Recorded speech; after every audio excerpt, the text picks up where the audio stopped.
নিজ অর্থায়নে বাড়ি বাড়ি গিয়ে অসহায় দরিদ্রদের হাতে ঈদ উপহার সামগ্রী তুলে দিলেন পাবনা বেড়া উপজেলা যুবদলের যুগ্ম আহ্বায়ক ও জননেতা আব্দুল বাতেন ফকির।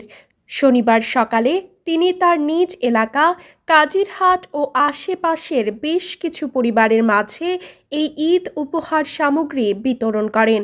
ঈদের আগ মুহূর্তে অসহায় পরিবারগুলো ঈদ উপহার সামগ্রী পেয়ে চরম খুশি এবং আনন্দিত।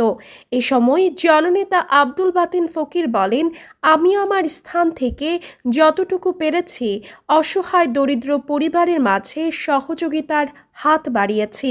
সমাজের প্রতিটি সামর্থ্যবান মানুষের উচিত অসহায় দরিদ্র মানুষের পাশে দাঁড়ানো।